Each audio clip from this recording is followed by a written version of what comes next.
Welcome back to Timeless Hauntings, where the past and the paranormal collide. If you're a fan of chilling tales, unsolved mysteries, and ghostly encounters, you're in the right place. Make sure to hit that subscribe button and ring the bell so you never miss a story from beyond the grave. Now let's get into today's haunting tale.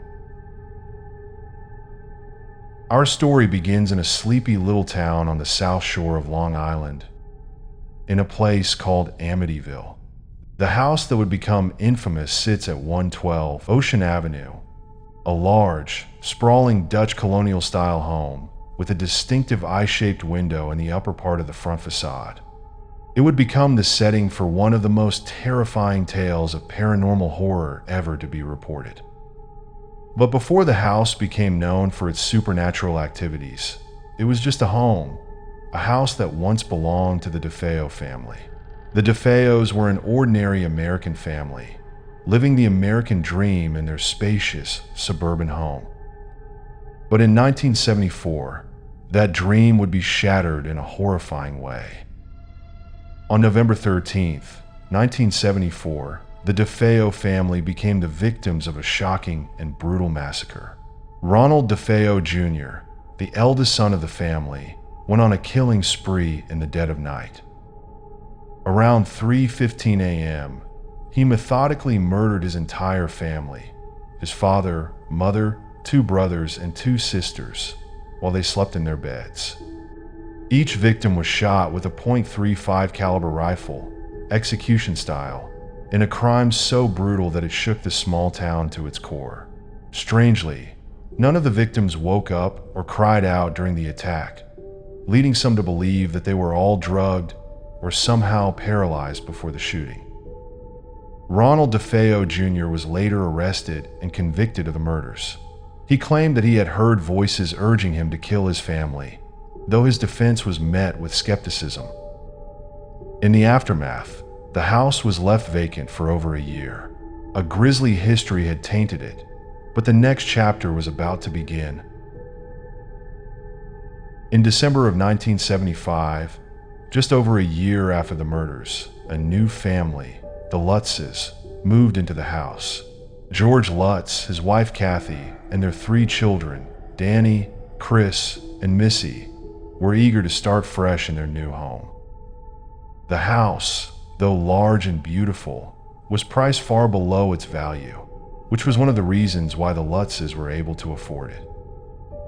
At first, everything seemed normal, but soon, strange things began happening. At first, it was just little things, creaking floors and doors that didn't quite close properly. But it didn't take long before the true terror began. These were no ordinary disturbances. The house seemed to have a life of its own, a malevolent force that began to take control. The first unsettling experience occurred on Christmas Eve 1975, just days after the Lutz family moved in. George and Kathy Lutz began to notice a strange presence in the house. It was as if something was watching them, lurking just out of sight, and it wasn't long before the atmosphere grew oppressive. One of the first signs that something was wrong was the temperature in the house. Despite it being the middle of winter, the house was abnormally cold. George and Kathy would wake up to find themselves shivering, even though the thermostat was set to a comfortable temperature. As the days went by, the haunting became more intense. The Lutzes began to experience a series of disturbing events. It started with simple things, foul odors that would suddenly appear, like the stench of rotting flesh. Then came the noises, strange banging sounds in the walls, dragging noises, and whispering voices that seemed to come from nowhere. One night, as George and Kathy sat by the fireplace, they heard a loud crash coming from upstairs. They rushed to investigate, only to find that a small object had inexplicably fallen off a shelf. But it wasn't just the noises that disturbed them. It was the feeling that something dark was watching them, waiting for them to slip up. As the days went by, the supernatural activity escalated. The Lutz family began experiencing more extreme and terrifying phenomena. One of the most infamous experiences took place in the master bedroom. George Lutz would wake up in the middle of the night at 3:15 a.m., the exact time that the DeFeo murders occurred. He would feel an icy coldness in the room, and sometimes he would even see a strange, glowing red mist or cloud hovering near the ceiling. He could also sense a presence standing at the foot of the bed, and sometimes it felt as though something or someone was trying to pull him into the bed, as if to suffocate him. Meanwhile, Kathy Lutz began to undergo a series of strange, almost supernatural experiences herself. She had vivid dreams of a demonic pig-like creature with glowing red eyes, and she would often wake up feeling an unexplainable sense of dread. As the haunting deepened, she noticed that her appearance was changing. Her face would often contort in ways that made her unrecognizable, and she even developed an obsession with the house that seemed to be pulling her in. The children weren't spared from the terror either. Young Missy Lutz began to talk about a friend she had named Jody. This friend was a large, monstrous pig with glowing red eyes, which seemed to be a manifestation of the evil force that haunted the house. Missy would spend hours talking to this entity, and it would often appear in her room at night, further reinforcing the malevolent presence the family was living with. As the terror reached its peak, the Lutzes sought help from renowned paranormal investigators Ed and Lorraine Warren. The Warrens, who had been involved in other high-profile hauntings, such as the Enfield poltergeist and the haunting of the Perron family, which inspired The Conjuring, entered the Amityville house with the hope of uncovering the truth behind the Lutzes' horrifying experiences. Ed and Lorraine Warren conducted an investigation and reportedly experienced several disturbing phenomena during their visit. Ed claimed to have felt an overwhelming sense of dread when he entered the house, and Lorraine, who was a psychic medium, described seeing demonic entities lurking in the shadows.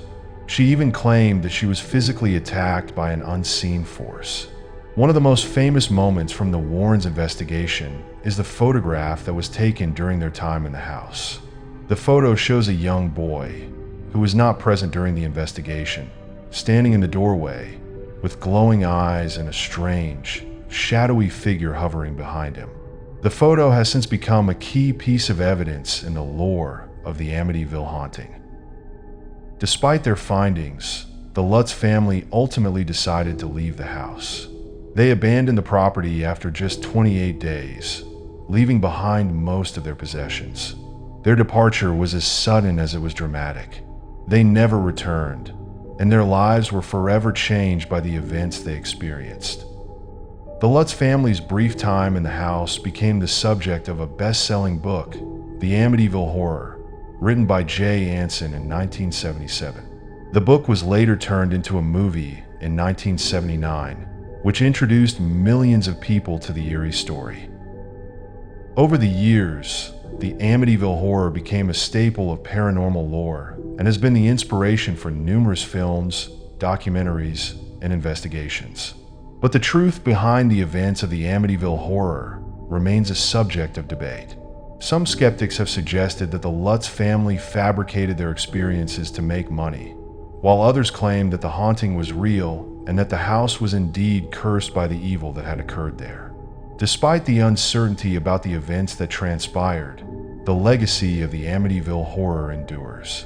It remains one of the most well-known and chilling ghost stories in history, and the house continues to stand as a symbol of the terrifying possibility that sometimes reality is far stranger and more terrifying than fiction.